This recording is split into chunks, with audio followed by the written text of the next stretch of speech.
Bom dia, hoje é 12 de dezembro de 2024.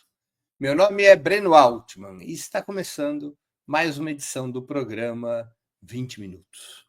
A queda do governo Assad na Síria é o grande fato internacional dos últimos dias. Muitas perguntas estão paradas no ar. Como foi possível que o ex-presidente fosse derrubado tão facilmente em uma ofensiva de apenas 11 dias?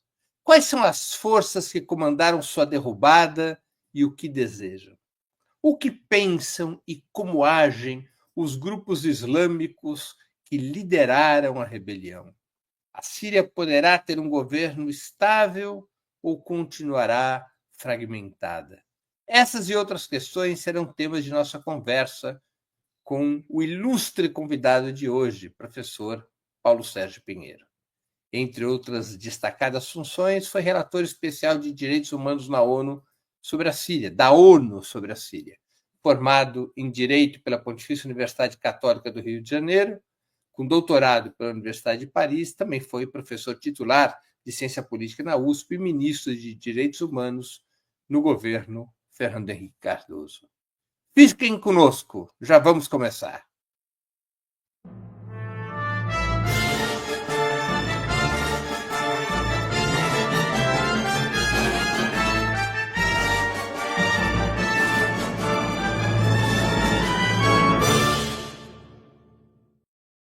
Bom dia, professor. Uma honra ter novamente sua presença no 20 Minutos. Obrigado por aceitar nosso convite mais uma vez. Eu que agradeço. Muito obrigado. Professor, o senhor se surpreendeu com a rápida queda de Bashar al-Assad, depois de alguns anos nos quais a situação síria parecia ter se acalmado?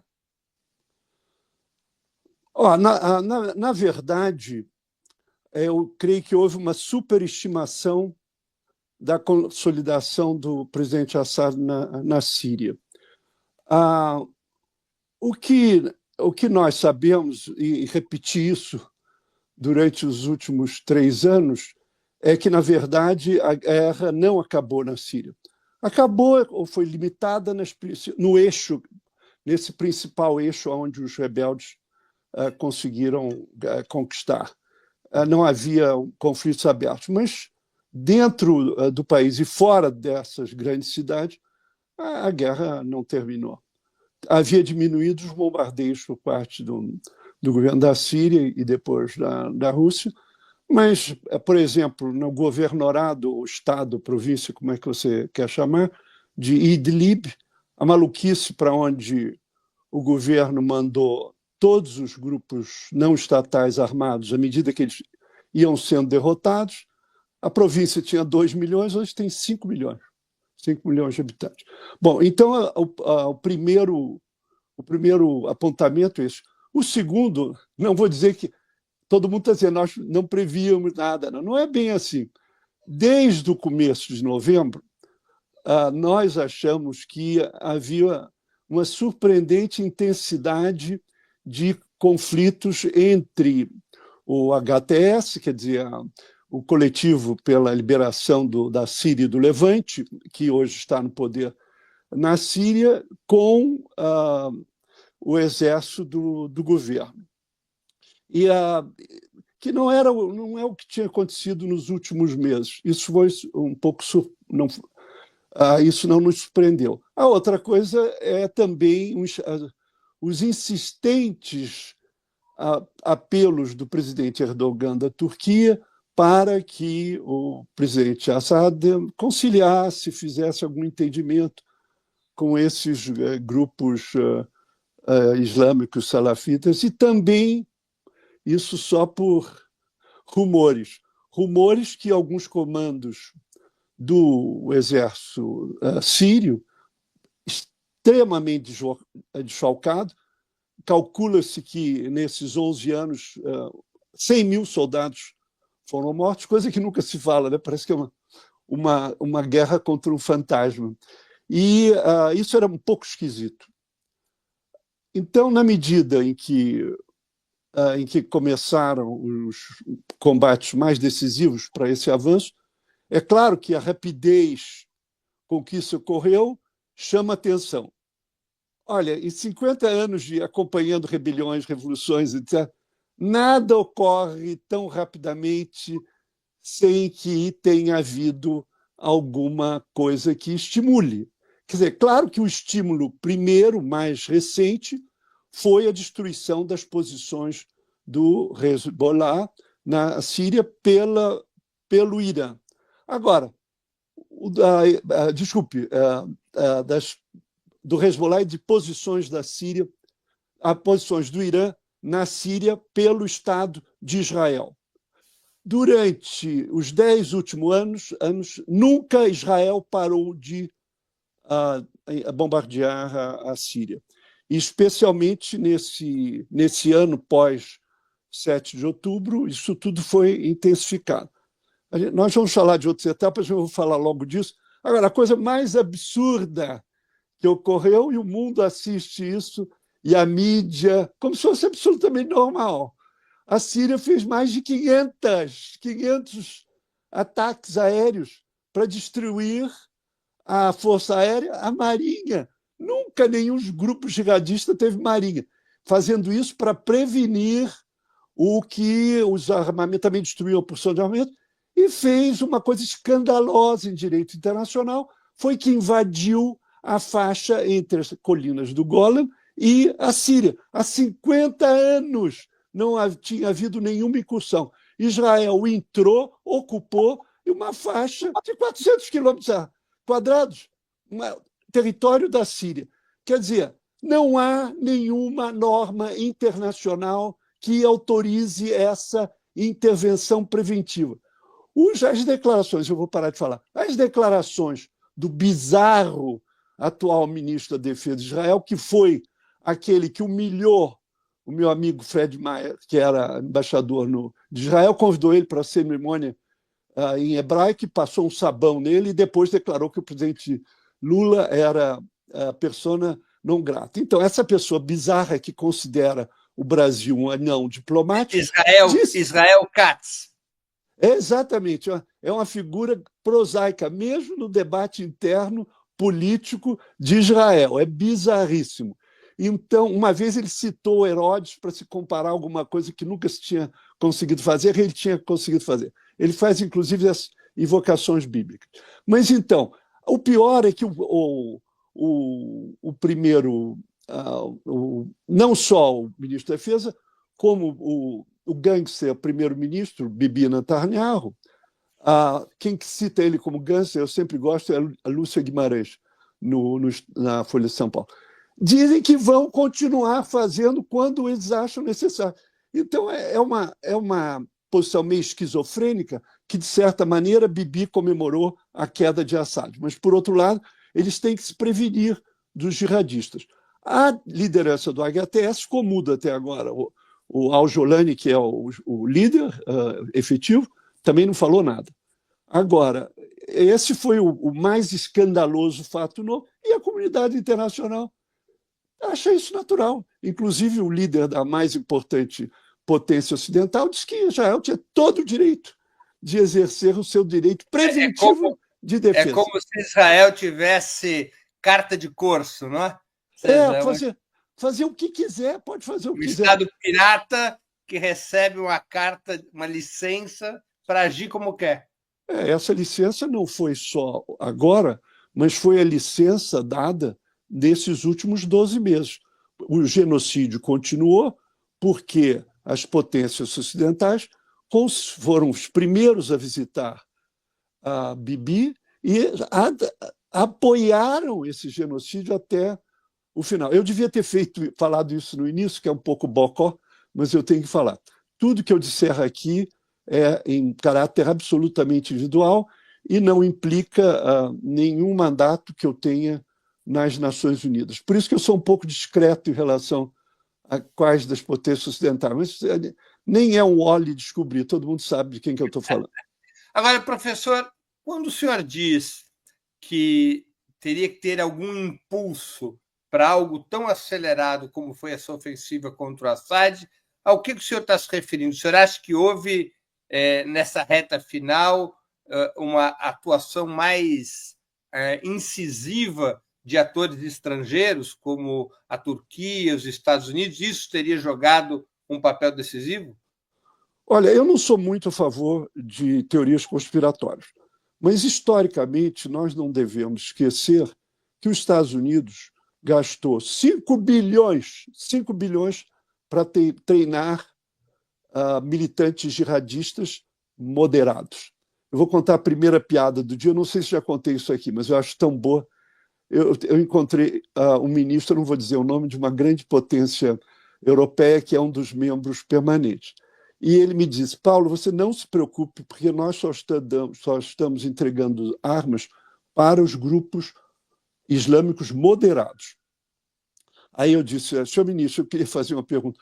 O senhor pediu um recibo a esses grupos moderados, de modo que eles não circulassem essas armas que o senhor está fornecendo para outros grupos menos moderados? Claro que não.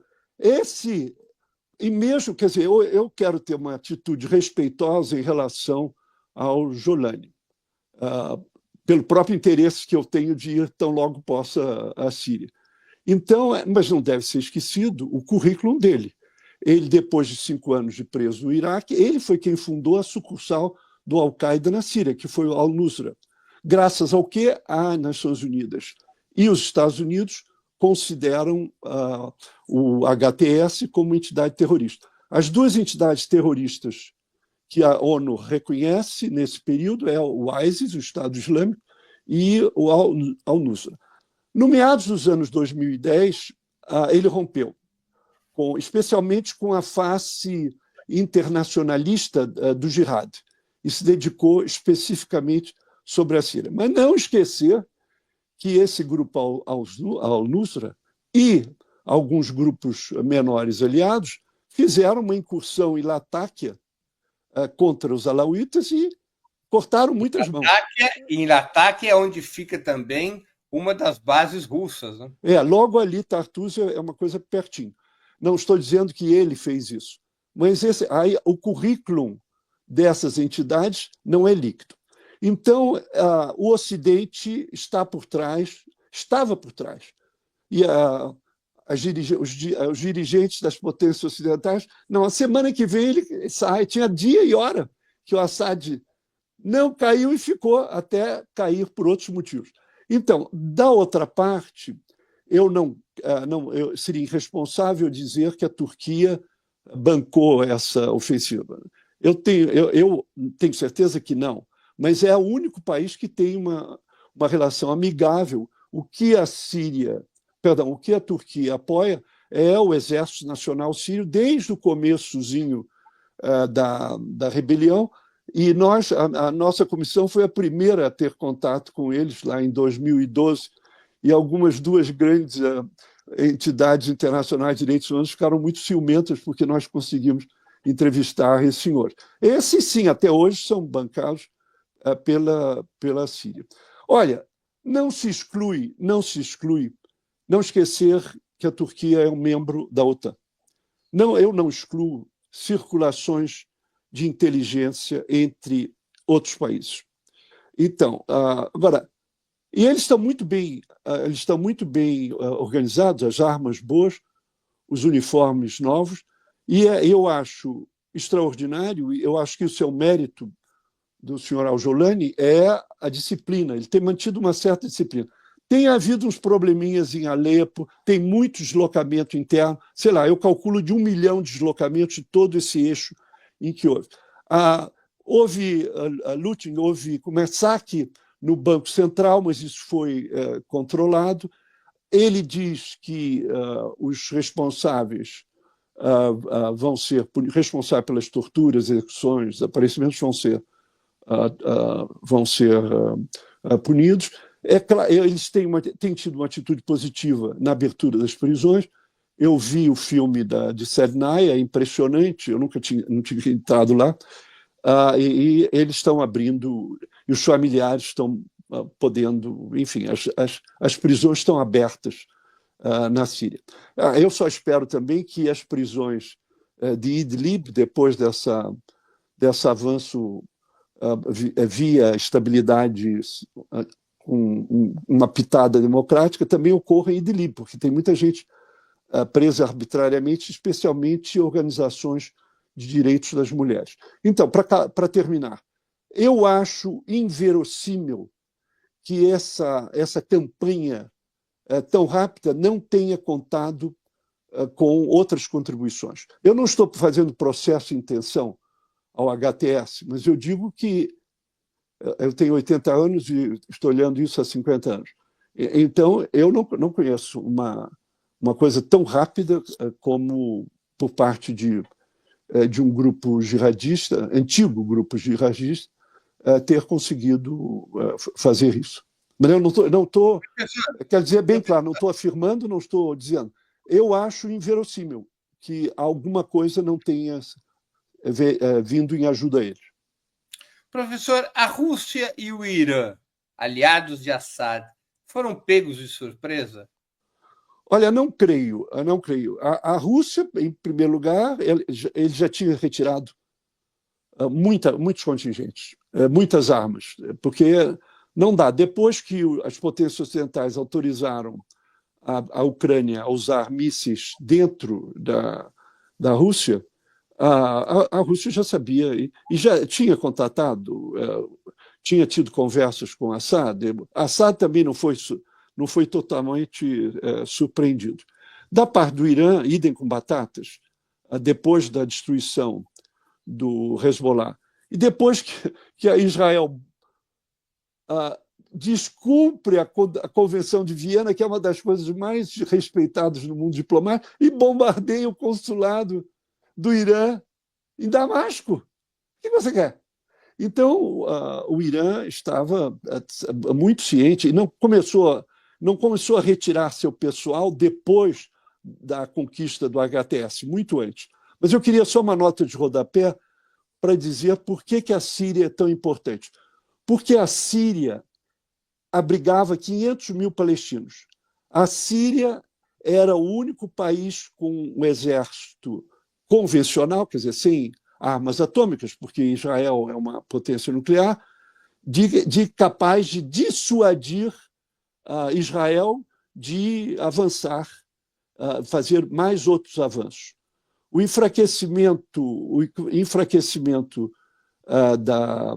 da Síria é alguma coisa que interessa às potências ocidentais e interessa a esses governos. E que certamente tornará ainda mais frágil a situação dos palestinos. Quer dizer, é algo que nessa hora de por abaixo fica meio confuso. É evidente que era uma ditadura autoritária de 60 anos, com um recorde terrível de tortura. Agora mesmo, o Canadá e a Holanda invocaram a Corte Internacional de Justiça pedindo citando a Convenção contra a Tortura, de fazer uma gestão em relação ao governo da Síria, que foi feito. Então, é evidente e que você só pode ficar contente do que os presos estão sendo liberados. Presos de mais de 10 anos. Ontem eu vi um solto de 32 anos, presos em condições terríveis, que nós sabemos tudo isso. Tudo isso foi documentado. Agora, é preciso não esquecer qual o significado apagar o poder da Síria no Oriente Médio. E quem mais vai sofrer? Hoje, um grande jornal, que às vezes eu escrevo, não quero dizer o nome, teve a pachorra de publicar um artigo do porta-voz, que é outro maluquete, do porta-voz do Estado de Israel, que não para de falar, explicando que Israel tem esse direito, uma coisa muito cansativa. E aí, hoje, os ouvintes desse jornal, que felizmente às vezes eu escrevo, você tem uma defesa do genocídio, que não houve nada, não aconteceu coisa nenhuma. Quer dizer, aí outra coisa que eu acho que já disse, o que é vergonhoso no Brasil é o silêncio da sociedade civil e das organizações de direitos humanos a respeito do genocídio, mas também a respeito agora do que está acontecendo na Síria. O meu velho amigo ministro Rezec, desde Paris, em 68, ele confessava numa conferência a vergonha em relação à comunidade libanesa, que não abriu um pio, com exceção do embaixador Omar Shof, que preside a Câmara Brasil-Países Árabes. Mas a própria colônia, porque na sua maioria é maronita, mas pelo menos por solidariedade àquela cidade maravilhosa que eu sempre achava qualquer pretexto para ir a Beirute. Professor, um novo primeiro-ministro tomou posse nessa semana, em caráter provisório, Muhammad al-Bashir. Ele é ligado ao HTS. Antes governava a província de Idlib, dominada pela coalizão islâmica. É uma prova de que o HTS será a força principal do novo governo? As demais forças rebeldes, incluindo outros grupos islâmicos além do Exército Nacional Sírio e dos curdos, poderão dar aval a um governo comandado pelo HTS? Olha, eu não gosto muito de fazer astrologia política, mas é preciso também, para complicar mais a imagem de tudo isso que nós estamos falando até agora, que o HTS foi capaz de criar uma certa institucionalização do chamado Comitê de Salvação Pública, que eu acho que é esse o nome em árabe. Governo de Salvação Síria. Governo de Salvação Síria. E esse primeiro-ministro era também, até recentemente, o próprio... Eles tinham um gabinete de ministros de 10, 11 pessoas. Ele é um deles. Eu ainda não consegui saber quem são. Vou saber daqui a pouco. Não consigo saber quem são outros ministros. Me chama a atenção que não tem nenhuma mulher. Não é um bom sinal. Não é um bom sinal. Na medida que o próprio Al-Jolani foi entrevistado por uma mulher na CNN americana, uma mulher implacável, ele não recusou nenhuma pergunta. E parecia um estadista, as respostas dele, e não engasgou em nada. Quer dizer, eu não posso ver em árabe, mas a fluência da tradução e o gestual dele era extraordinário. Até eu notei isso, algumas pessoas não gostaram, ele vestiu até um certo uniforme do Fidel. Ele me lembrou, como eu sou velho, eu me lembrei das entrevistas do Fidel depois da queda não é da Moncada, né? Em que era um severo um Fidel moderadíssimo, etc. Então, o recorde em termos de violações de direitos humanos não é campeã, o HTS não é campeã nem campeão em relação ao governo da Síria, mas há problemas, tortura, prisões arbitrárias, execuções sem um julgamento mais transparente, mas ao lado disso foi capaz de vencer outros grupos menores e garantir água, garantir eletricidade, comida e até um acordo com as ONGs. Várias ONGs estão trabalhando em Idlib, em certo acordo. E uma não hostilização de outras minorias. Tudo isso são sinais positivos que a gente tem que levar em conta para entender o que está acontecendo. Garantia que os pequenos grupos, tem alguns muito mais agitados, muito mais jihadistas do que o HTS, tem grupos laicos, quer dizer, não islâmicos. Houve várias...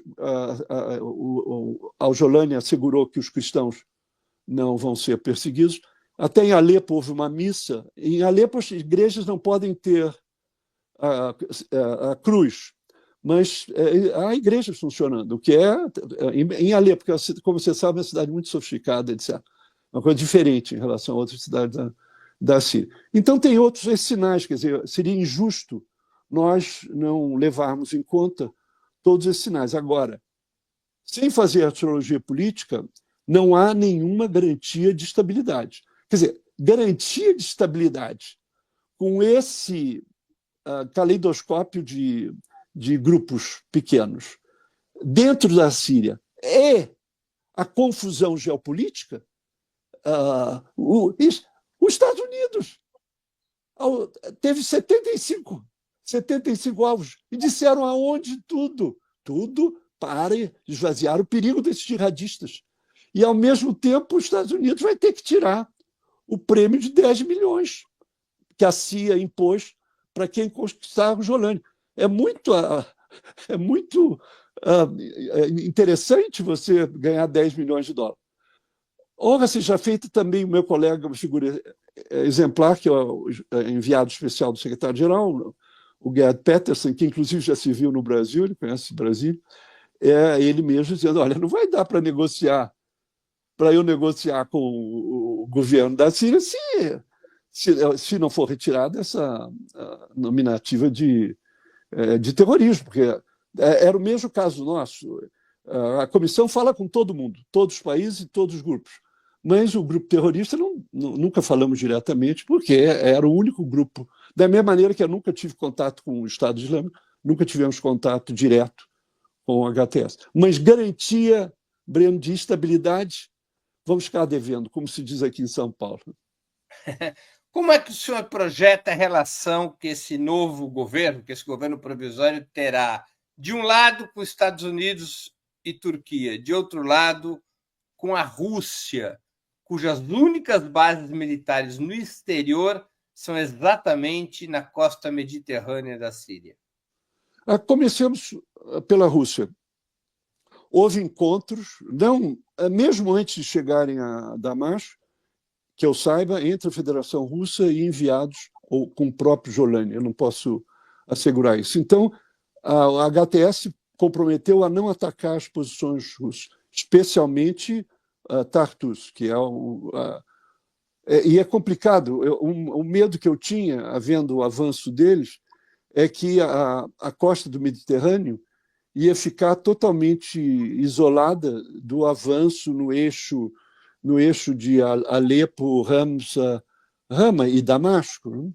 Então, houve isso. Então, eu acho que vai haver um modus operandi, um gentleman's agreement com a Federação Russa. Eu não vejo problema nessa relação. Idem com batatas com a Turquia.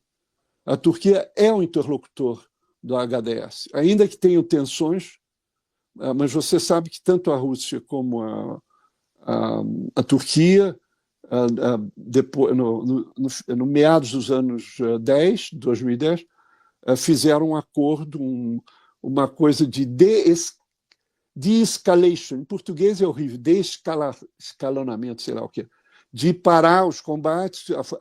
A Turquia tem vários postos de observação. Então, com a Turquia, o problema da Turquia é que eles estão aproveitando para atacarem as posições curdas. Conquistaram a cidade Mondip e estão propondo alargar a faixa que eles já detêm entre a fronteira síria e a Rússia.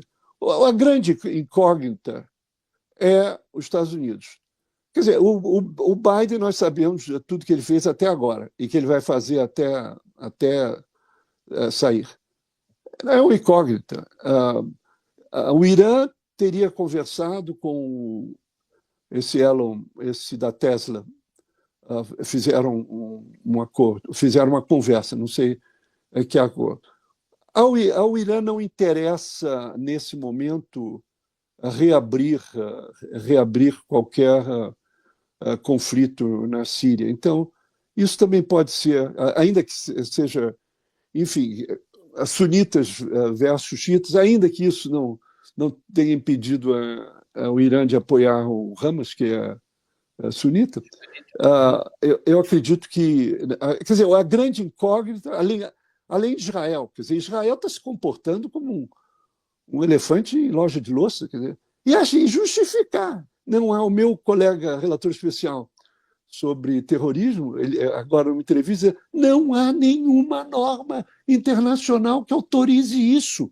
Então, mas Israel faz o que quer e ninguém consegue contar, nem o Conselho de Segurança, nem a Corte Internacional de Justiça, nem o Tribunal Penal Internacional, nem os países que têm feito alguma coisa como o nosso, ainda que simbolicamente importante, mas pouquíssimos países romperam relações com Israel, como a minha outra colega, hoje eu estou fazendo publicidade dos meus colegas, a maravilhosa relatora especial para os territórios palestinos ocupados, Israel tem que ser suspenso das Nações Unidas. Não dá para fazer essa avacalhação que eles fazem.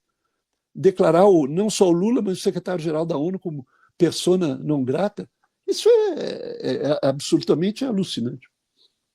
Professor, o futuro presidente dos Estados Unidos, Donald Trump, disse que os Estados Unidos não têm interesses a defender na Síria e que ele ordenará a retirada dos últimos soldados norte-americanos que lá estão. Os Estados Unidos têm uma base de cerca de 900 soldados no sul da Síria. Como o senhor avalia a política em relação à Síria que virá adotar Donald Trump? Olha, eu acho muito difícil que isso se torne realidade. Por quê? Porque o Estado norte-americano extra é Israel.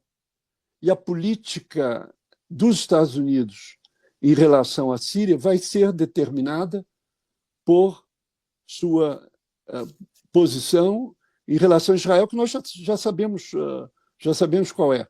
O enviado é profundamente anti-Palestina, isso não vai refrescar.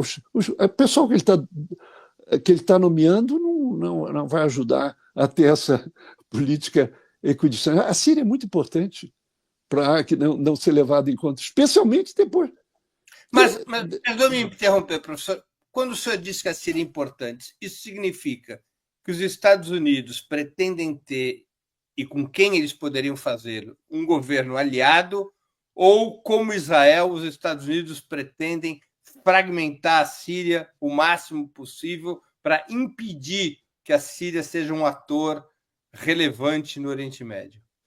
Exatamente, é nesse sentido que eu disse, quer dizer, não há nenhuma garantia que os Estados Unidos possam vir a ter uma política positiva e não destrutiva e não liquidando a unidade do território com a aliança que eles têm com Israel, que o presidente Biden gostava de dizer que ele era sionista honorário. O Trump nem precisa dizer isso, né? É um aliado fechado com o que Israel decide. O interesse de Israel é esvaziar mais a Síria. O que o Israel fez nessa semana é só uma amostra do que poderá vir a fazer. Ocupando, não saíram lá do corredor com as colinas do Golã. Agora, então, eu acho que em relação, quer dizer, dada a situação geopolítica da Síria, onde ela está, com os países que elas, com elas têm fronteiras, não podem ter uma política distante, algum interesse. Agora, eu não vejo que nada positivo na minha tela imaginária. Não vejo nada positivo. Eu só vejo mais problemas e o sonho de... Porque, na verdade, a Turquia já ocupa um bom território da Síria, e foi esse um dos pontos que o diálogo com o presidente Assad não produziu, porque a Síria se recusava a se retirar do território da Síria. Qual é a agenda da Turquia na Síria? É trazer de volta 3 milhões de refugiados e enfiar onde eles puderem. E não continuar... Mandar de volta para a Síria. Para a Síria, eles querem... Nem todo mundo veio dali, mas eles querem que na faixa limita, a faixa que hoje a Turquia ocupe, que eles querem alargar horizontalmente, colocar e também desmanchar a presença curda em algumas das cidades. Então, o candidato, quer dizer, o maior interesse é fazer isso e a continuar a cumprir o papel para os quais a Turquia foi, inclusive, financiada, de não deixar os novos refugiados na Turquia para irem para a Europa. O senhor acha que a Turquia almeja ter um papel de maior proeminência, de maior protagonismo no Oriente Médio? Olha, eu acho que... Através da Síria, ou seja, exercer sua influência a partir da Síria?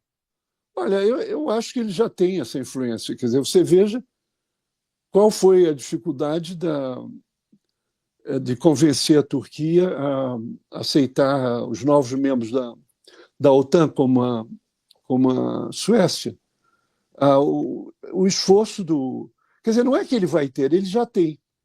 E é claro que, em relação, ele podendo ser um interlocutor valável, quer dizer, um interlocutor válido para o HTS, ele tem um cabedal extraordinário, porque quem é que pode falar com o HTS? É a Turquia.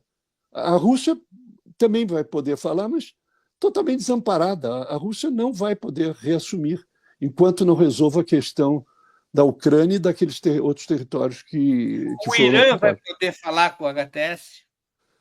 Não sei, não sei.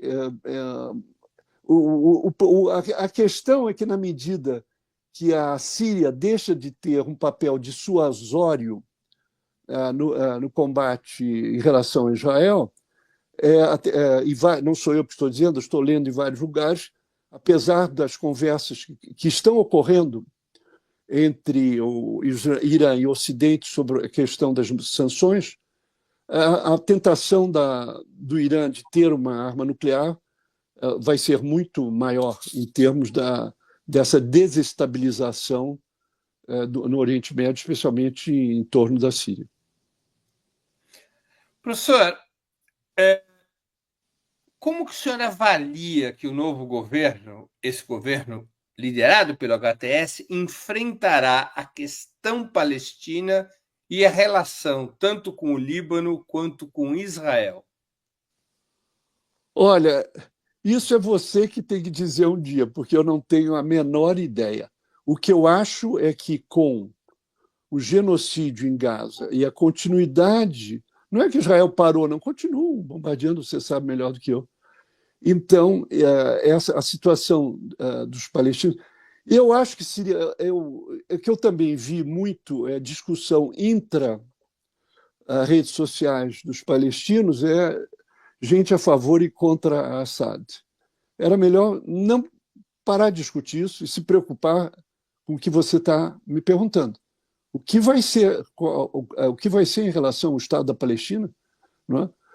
Em relação a esse novo arranjo de força. Eu desconheço a posição histórica do HTS em relação à Palestina. Então é melhor eu não. É alguma coisa que a sua pergunta me suscita a buscar alguma coisa. Eu não sei, não sei exatamente.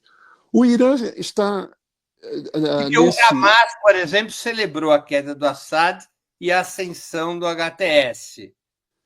Bom, em termos de alguma proximidade ideológica, eu acho que isso é natural. Agora, que o pós-Assad vai ser diferenciado em relação ao Hamas ou em relação aos palestinos, eu não sei, eu não ofereço nenhuma garantia. A posição do Assad, histórica, que eu já mencionei, a minha colega, que foi 10 anos, viveu em Gaza, diretora do UNRWA, a entidade para ajudar os refugiados palestinos, ela conversava com Assad diretamente nesses 10 anos, que isso ocorreu nos anos 80. E o Assad tinha uma posição em relação aos palestinos.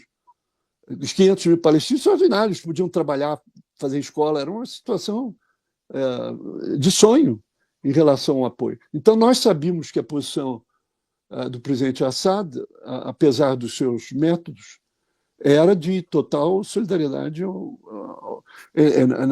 É claro que a presença do Hezbollah, que ajudou muito a continuidade do governo Assad, era um sinal também de solidariedade com o Líbano e com os palestinos. Isso agora não existe mais. O grande prejudicado é o Hezbollah, professor? O grande prejudicado, eu acho que são os palestinos. São os palestinos. O Hezbollah, claro, o Hezbollah não pôde, não teve condições mais depois dos assassinatos, que é outra coisa que Israel faz, como fosse uma coisa totalmente, isso é totalmente contra qualquer norma internacional. Eles assassinaram civis também, não só.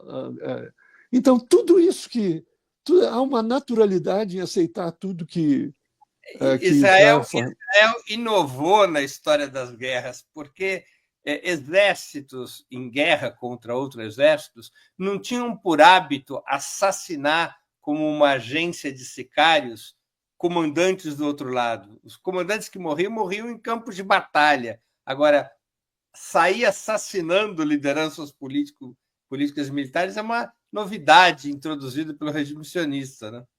Como é que você assassina o interlocutor do Hamas mais acessível? É porque eles não queriam mesmo nenhum cessar-fogo. Agora, em termos dos crimes de guerra, dos crimes contra a humanidade, quer dizer, não, espera aí, eu me perdi, que você perguntou do Irã. Quer dizer, o Hezbollah, é muito problemático que o Hezbollah possa se refazer. Perdendo a Síria, o Irã perde a base logística a partir da qual apoiava o Hezbollah. Agora, uma nota de rodapé que eu diria, que a imprensa mundial e alguns colegas também aceitam, da mesma maneira quando eu era relator do Mianmar, a Birmânia, alguns coleguinhas achavam que a China mandava em tudo. Não mandava em nada, mandava muito pouco, porque eu falava com os generais, e eles me diziam o que iam fazer. Em relação a esse eixo, como é que se chama eixo de resistência? Esse eixo da resistência, também sejamos moderados em dizer que o Irã comandava, controlava tudo. Não é assim que ocorre. Tanto em relação ao Hezbollah e, claro, claríssimo em relação ao Hamas. Eu tenho sérias dúvidas que o ataque de 7 de outubro tenha sido briefed, vetted com o Irã. Mas isso eu sou irresponsável, não sei nada disso. Mas dizer que o Irã e que a Rússia controlava Assad em tudo também não é verdade. Era penoso dos meus colegas que conversaram com Assad, é uma coisa penosa conversar com o presidente, apesar de ser uma pessoa elegante, delicada, etc. É uma figura muito diferente das caricaturas que fazem dele. Mas é uma parada negociar com ele. Então, Putin aguentou isso muito tempo, e Irã. Então, eu acho que isso nos ajuda a termos uma análise mais concreta, mais realista em relação às decisões que são tomadas por cada ator nesse tabuleiro extremamente complicado. Porque eu gosto da figura que eu usava um dia de tabuleiros de xadrez superpostos. Quer dizer, em cada tabuleiro de xadrez do ator principal, por exemplo, a Rússia e a Síria, você tem movimentos. Mas a questão é que cada um dos tabuleiros, eles não são totalmente vedados, impermeáveis. As decisões, elas atuam na direção vertical também em relação a outros jogos que estão sendo jogados. Então, nós precisamos ter esse molejo dialético para poder fazer algum cenário do que vai acontecer. Eu não faço nenhum cenário. O que eu posso garantir é o seguinte: vai haver estabilidade? Não. Vai haver instabilidade tipo Líbia ou Afeganistão? Bobajada. Não dá para comparar. O status, a Síria nunca foi um failed state. É uma burocracia que funcionava. Quando eu fiz desculpe falar de mim mesmo, mas quando eu fazia o relatório mundial sobre violência contra as crianças para o secretário Kofi Annan, o meu melhor aliado no Oriente Médio eram as delegadas sírias, que aceitavam a Convenção dos Direitos da Criança e brigavam com as outras colegas árabes. E depois eu reencontrei elas, foi muito emocionante. A única vez que eu fui oficialmente assim, encontrei com essas duas mulheres que, enfim, eram minhas aliadas. E o país funcionava. Quer dizer, o país foi arrasado também parte, algo que eu repeti nos 40 ou mais relatórios, das sanções econômicas. Sanções econômicas que se abateram. Por que 90% da população está abaixo da linha de pobreza? Não só por causa da incompetência do governo, por causa da corrupção da sua família, etc., mas por obra e graça das sanções que nem eram da ONU. Nós não reconhecemos nenhuma sanção que não seja do Conselho de Segurança. Sanções das potências ocidentais que foram agravadas até o finalzinho. Isso permitiu que as elites continuassem numa boa e o povão totalmente estraçalhado. Você tem 16 milhões, numa população que hoje eu acho que são 25 milhões, com necessidade humanitária. Agora, com um budget de 23% da soma prevista. Quer dizer, as generosas potências ocidentais e doadores só foram capazes de cobrir 23% da ajuda humanitária que as agências da ONU. Outra coisa que deve ficar bem clara para o grande público é que a ONU não abandonou a Síria. A Unicef, a WHO, a Saúde, a FAO, enfim, todas as agências da ONU estavam lá convivendo, trabalhando, e eram os depoimentos dos meus colegas dentro da Síria que dava para trabalhar. Quer dizer, você tem essas figuras, sei lá, os torturadores lá, como no Brasil, né? Você tem o presidente, tem os ministros, depois você tem os torturadores. Agora, o nível da administração pública não era a Somália, nem a Líbia, ou nem o Afeganistão. Então, é algo que vai facilitar a HTS.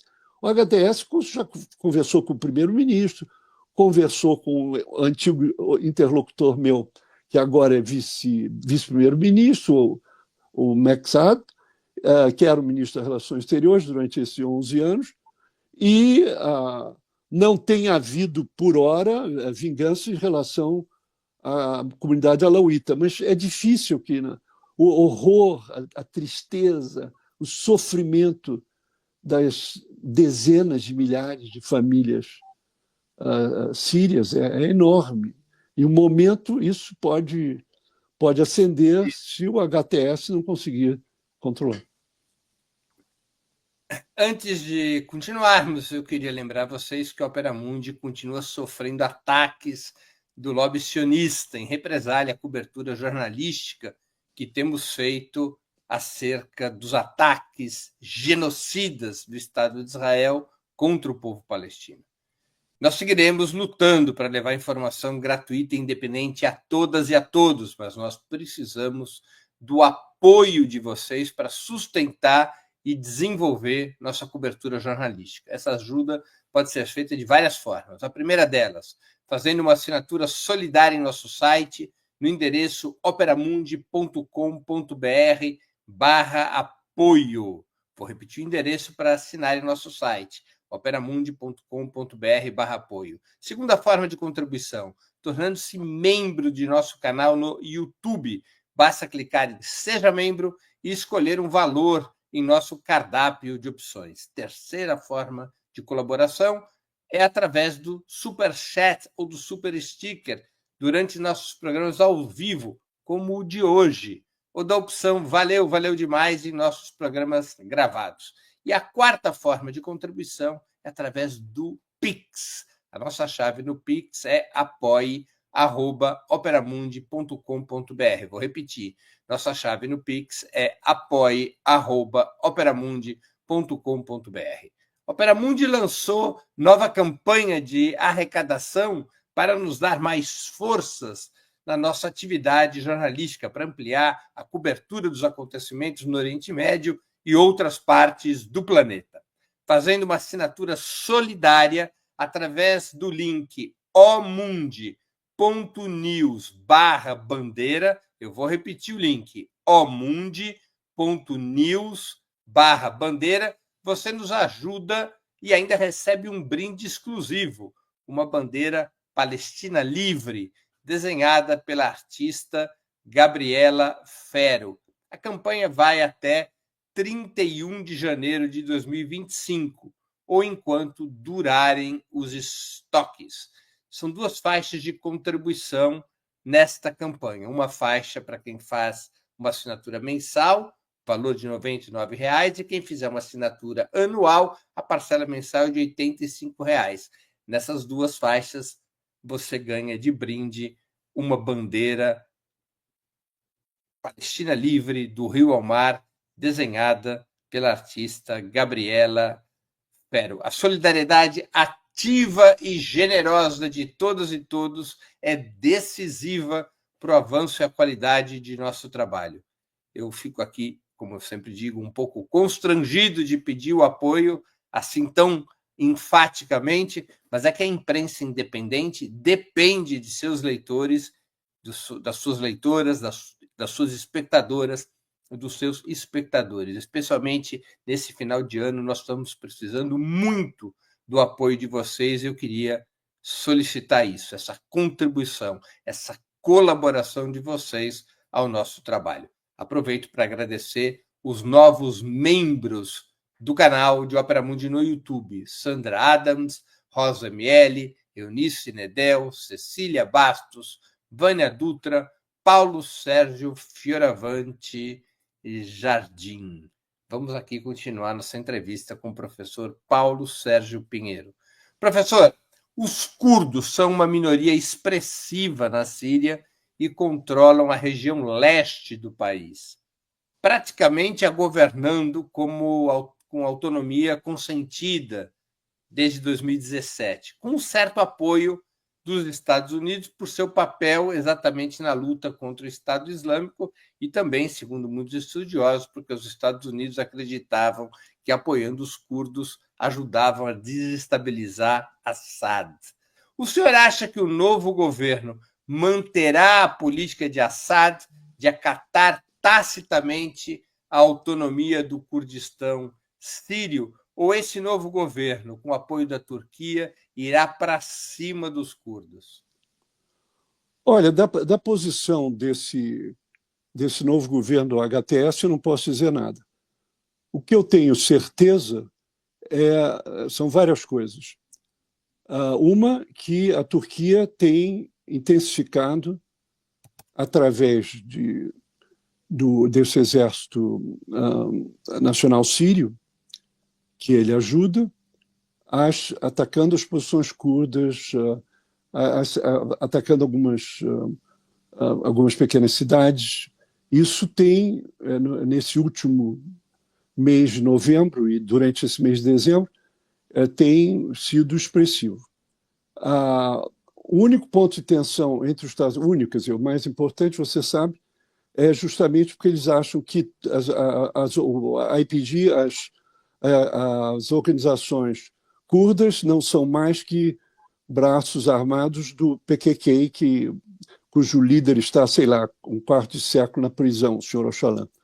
Então, isso é e conosco o diálogo é bastante nesse sentido. Se o perigo dos Estados Unidos se retirarem, é que aí a Turquia não vai ter mais esse problema e, quem sabe, poderá ter a tentação de avançar.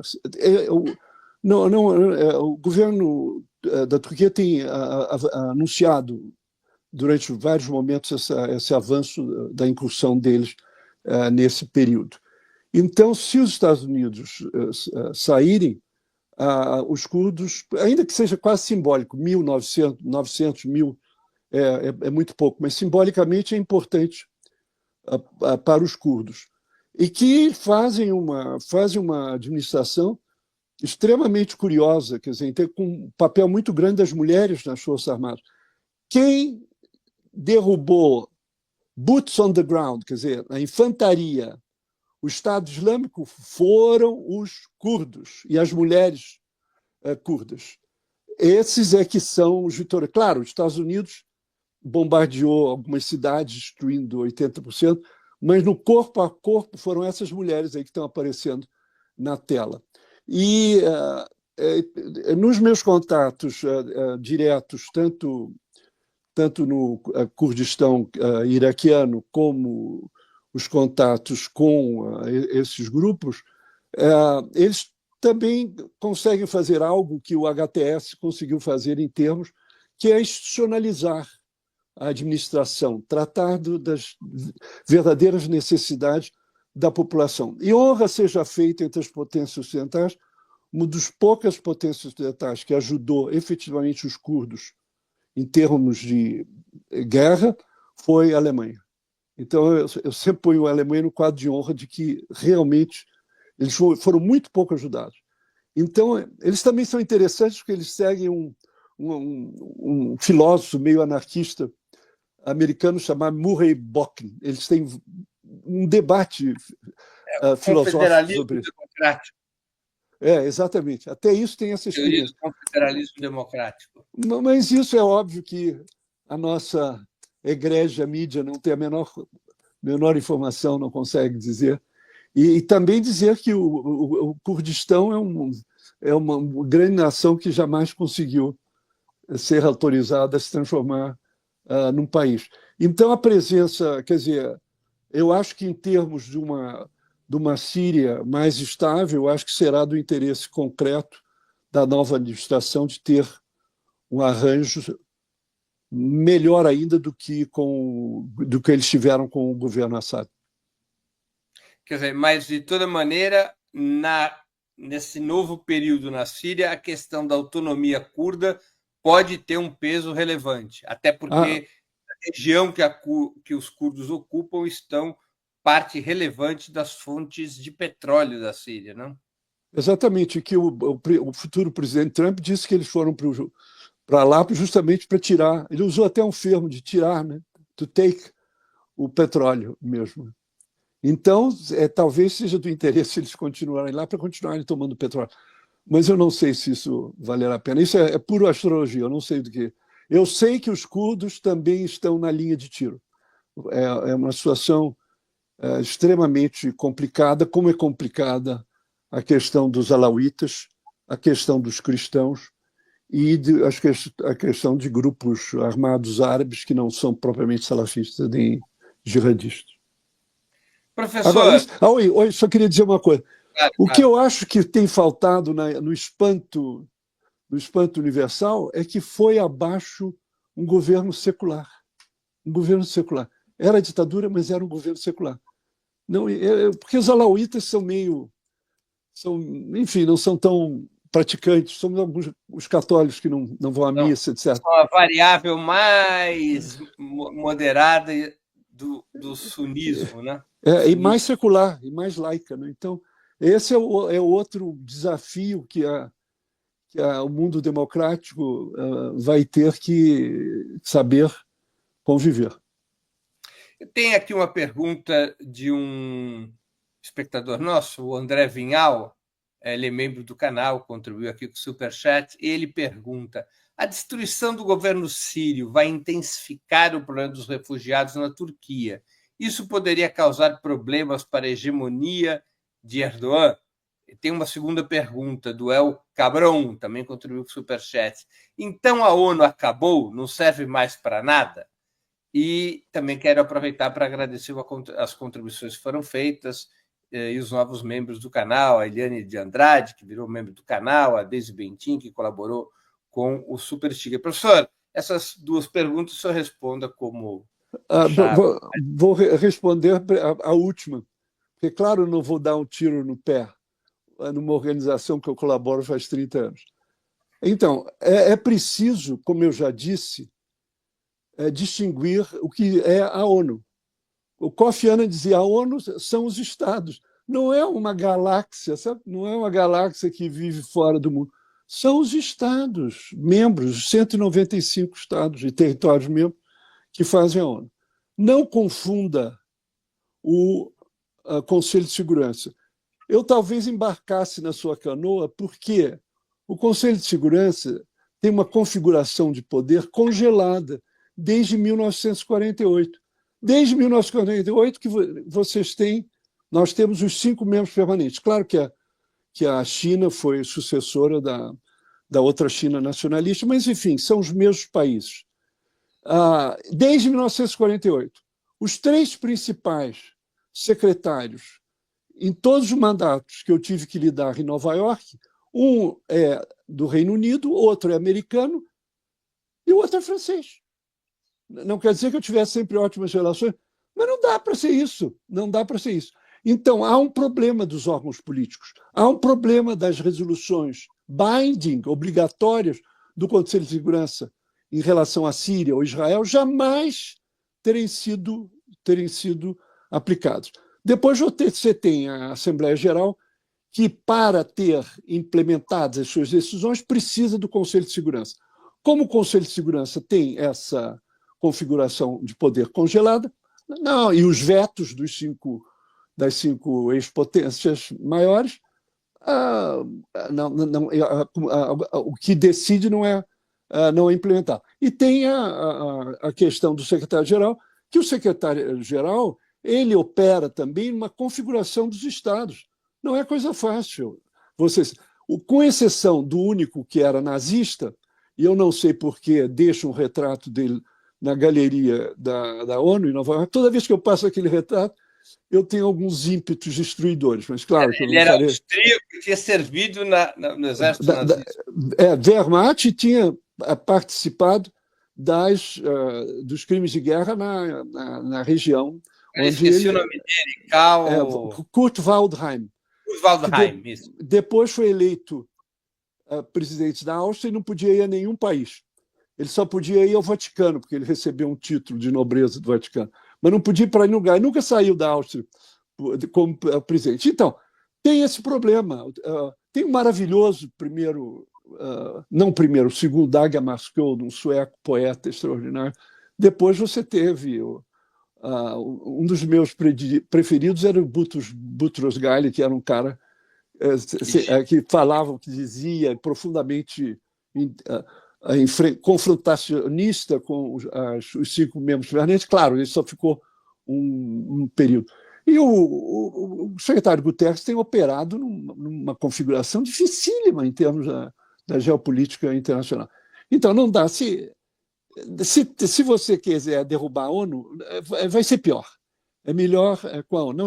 Não esqueça que também a ONU é o Tribunal Penal Internacional, que quer pôr na cadeia Bibi e o outro que tratou de animais, os palestinos, o ex-ministro da Defesa,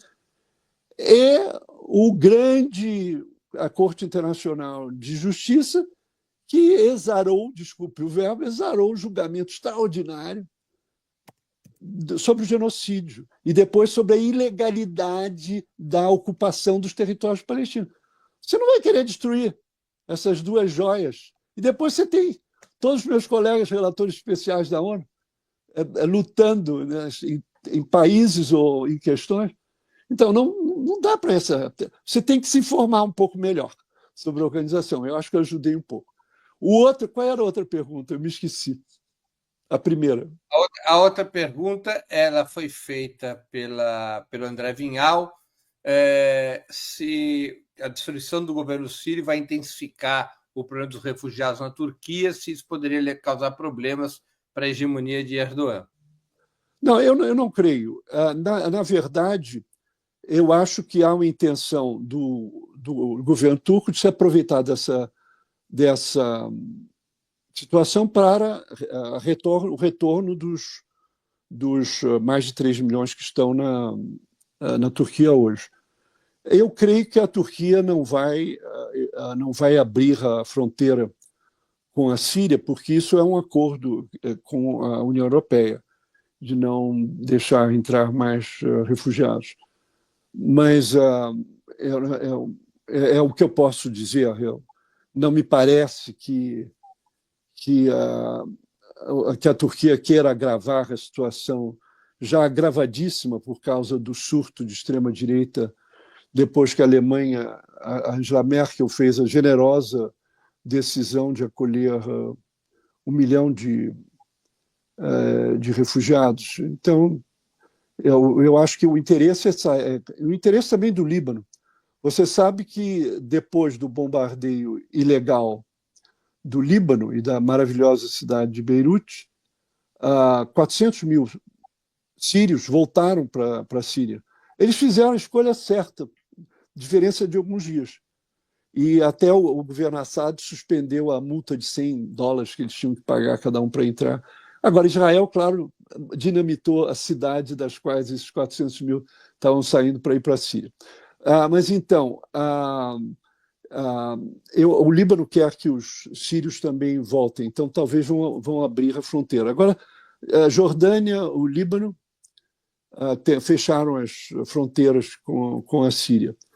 Então, é um problema grave, mas eu acho problemático que o HDS tenha alguma decisão sem conversar com a Europa. Nós nem falamos da Europa, quer dizer, é preciso. Ele tem sido muito equilibrado. Eu não confio muito em conversões políticas, mas eu torço para que ele tenha realmente se convertido, né? Ele tem feito o máximo, mesmo o sermão dele, daquela maravilhosa mesquita, sei lá de quando, século V ou século IV, em Damasco, não foi nada de Estado Islâmico, daquele palhaço que era o califa do Brasil, o Bagdad, que era realmente uma figura grotesca. O sermão dele não foi bem um sermão, porque ele não tem nenhum cargo religioso, mas foi também ultramoderado. Nada de. Claro que os companheiros estavam animados e excitados, mas o discurso dele foi na mesma direção das falas dele. Quer dizer, aceitaram conversar com o primeiro-ministro do. Imagine isso na América Central, nunca houve. Ou aqui, você conversar com o primeiro-ministro da ditadura, ou então o ministro mais importante da ditadura, para acertar como é que a coisa vai ser. Isso não existe no mundo. Eu não conheço muitos precedentes. E também o ministro das Relações Exteriores, corajoso, ele trouxe: estou aqui, eu não vou sair, porque a Síria é o meu país. Corajoso, né? Quer dizer, afinal, o meu antigo interlocutor, vou ficar mais simpático a ele por ter. Não, eu vou ficar aqui, eu não vou sair. Requer alguma coragem. Eu só vou contar uma outra anedota que não tem nada a ver com isso, mas que é quase essa. Foi quando aquele outro malucão, o capitão Terreira, invadiu as cortes espanholas. Só 3 pessoas. Ele metralhando todos os bancos das cortes, que é um hemiciclo. Os 3 ficaram. De golpe de Estado na Espanha em 1981. Na bala, todos os deputados se meteram debaixo das mesas. Só 3 não se mexeram: o primeiro-ministro, o ministro da Guerra e o secretário-geral do Partido Comunista. Tem um livro lindo. Santiago Carrilho, que se colocou de pé, não só não se abaixou, mas ficou de pé. E os caras metralhando. Isso está num grande livro do Javier Cercas, chamado Anatomia de um Instante. E eu me lembrei disso quando eu vi o. É um grande livro. É um grande livro. Desculpe, eu meti outro conjuntura. Mas... Uma excelente história. Professor, circula em alguns ambientes um possível acordo que teria havido pelo qual a Rússia teria negociado com Trump, antes de ele ser presidente, um acordo pelo qual a Rússia abria mão de defender a Síria em troca de um acordo de paz que lhe fosse favorável na Ucrânia. Para o senhor, essa hipótese faz algum sentido? Olha, qualquer coisa absurda faz sentido com o presidente Trump.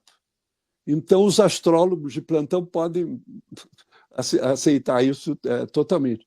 Eu acho que, na medida que o Musk, essa figura também totalmente aloprada, e o Irã resolve, não sei que nível, quem que conversou, aceitou uma conversinha, por que não com justo? A questão também é que nós devemos levar em conta, esses países nunca cessam totalmente de falar. Quer dizer, é um equívoco achar que o Irã não conversava com outros, o Irã não conversa com a França, o Irã não conversa com a Alemanha. Bobagem. As conversas continuam, especialmente por causa do acordo para que as sanções sejam levadas. Então, os Estados Unidos também, vários membros da CIA, têm relações antiquíssimas com a inteligência russa ou a inteligência alemã. Então, debaixo do. Quer dizer, a política é um trompe-l'œil. é aquela pintura que faz de conta que é uma realidade, que você tem em alguns palácios, né? Na política mundial é um trompe-l'œil. O que conta é o que está por trás, efetivamente. Professor, nós já estamos chegando no final aqui da conversa. Vou fazer uma última, digamos, uma última pergunta de mérito. O senhor já tocou no assunto, mas pela delicadeza do tema é importante detalharmos aqui.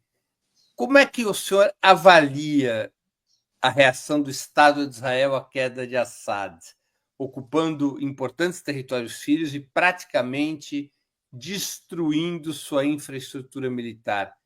Esses ataques de Israel têm alguma cobertura do direito internacional? Esses ataques de Israel fazem parte do jogo?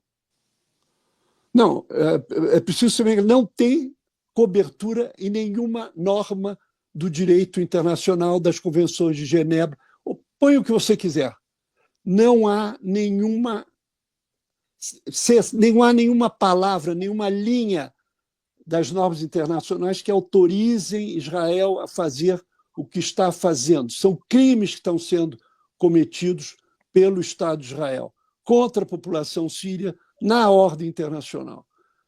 E o único apoio que Israel tem é do Colosso do Norte, como o Barão de Rio Branco se referia à maior potência no nosso continente. É o único que deu imediatamente. Nem precisou esperar um minuto. Não, eles estão fazendo o que devem fazer.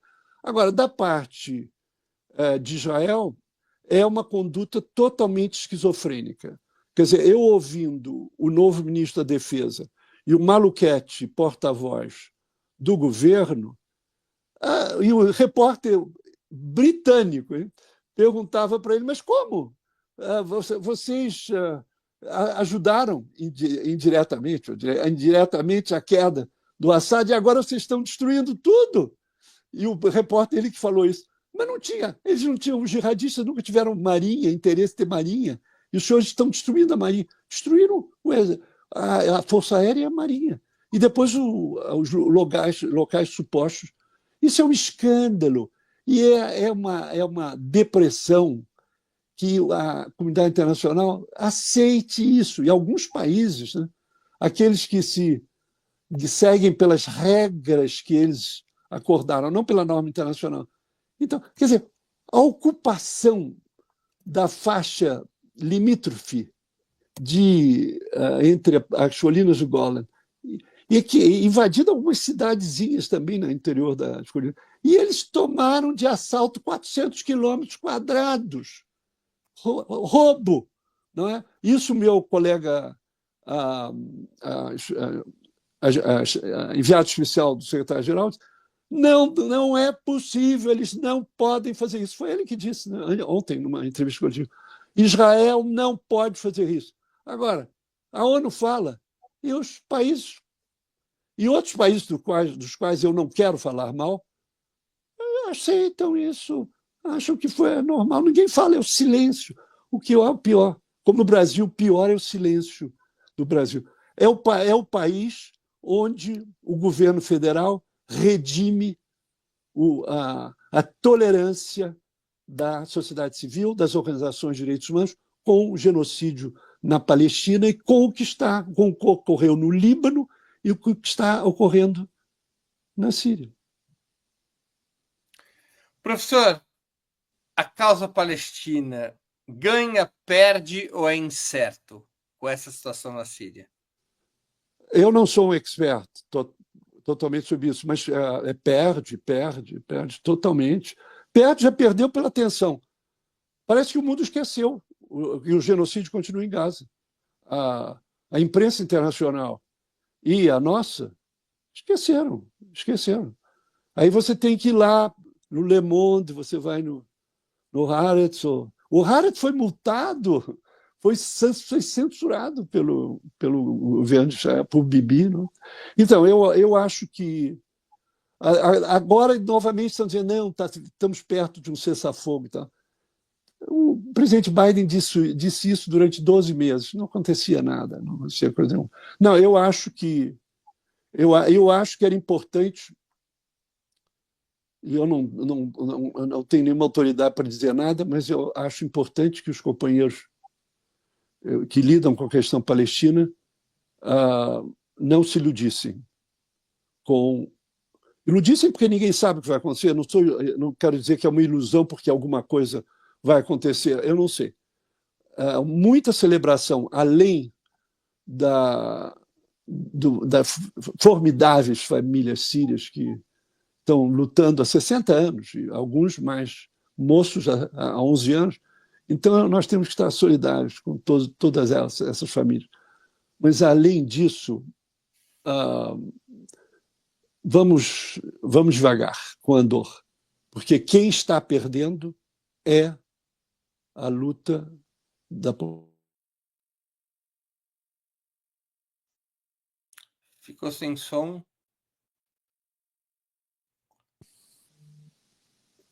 O professor me escuta? Não, eu não atendo telefones, que é basicamente golpes. Tá bem, tá bem. Professor, estamos chegando ao fim da nossa conversa e eu queria fazer duas perguntas que sempre faço a nossos convidados e convidadas antes das despedidas. A primeira, qual livro o senhor gostaria de sugerir aos nossos espectadores? E a segunda, qual filme ou série poderia indicar a quem nos acompanha? Olha, cinema eu não vejo nada ligado que nos interesse. Aliás, eu vejo pouquíssimos filmes. Eu resolvi, a única série que tem algum contato com tudo isso que nós estamos falando é a segunda temporada da série Diplomata, no Netflix. Depois daquele episódio em que eu citei uma aula de diplomacia do embaixador, dizendo que nós temos que falar com todos eles, criminosos ou não. O papel da diplomacia está aberto a todos os contatos. Eu perdi muito tempo, ele dizendo, eu perdi muito tempo porque eu deixei de conversar com vários dos dirigentes criminosos na antiga Iugoslávia. Teria ganhado tempo em defesa das vítimas, etc. Então, eu acho que vale. E é interessante porque esse é muito ligado à relação do Reino Unido com os Estados Unidos. E os atores são ótimos, especialmente esse embaixador diplomata, o marido da embaixadora, é um grande artista. Os livros que eu espero que eu me lembre que eu sugeri. Um é a Invenção da Terra de Israel, pelo Shlomo Sand. Eu espero que o nome dele... Está aqui. Shlomo Sand. Isso, está certo. Eu acho que é muito atual. É muito atual. O outro você acha que depois dos 80 anos você não vai achar algum filósofo, antropólogo interessante, excepcional, que é o Talal Assad. Ele está com 93 anos e é um livro justamente sobre o secularismo. O título está aqui direito: Informações do Secular, Cristianismo, Islã e Modernidade. Ele tem 93 anos. Sugiro olharem as conferências dele, que são absolutamente excepcionais. É alguém que celebra, que era muito mais moço que ele, o Eduardo Said, alguém que dialoga com todo o pensamento ocidental, por exemplo, Michel Foucault, mas é um cara extraordinário. A minha descoberta no meu 81º ano. Eu recomendo enormemente, e peguem as entrevistas dele, que estão legendadas no YouTube. É um cara extraordinário. E o outro, que é o mais óbvio, que não tem nenhuma novidade, é por um professor de Colômbia sobre a Palestina. Que está traduzido. Foi uma tradução muito recente, do Rashid Khalid. Ele é extraordinário, é um grande mestre em Colômbia, e vai ser da maior utilidade, justamente nesse momento em que os palestinos continuam sofrendo tanto. Não só em Gaza, mas os horrores que estão sendo cometidos na Cisjordânia, que se fala menos, se fala muito menos. Mas o que estão fazendo os colonos apoiados pelas forças militares é realmente um genocídio auxiliar. Professor, queria agradecer muito pelo seu tempo e por essa conversa. Obrigado pela oportunidade que novamente o senhor deu aos nossos espectadores, às nossas espectadoras e a mim mesmo. Eu quase não aceitava. Por que eu vou falar tudo isso na sua frente, que sabe tudo isso que eu disse?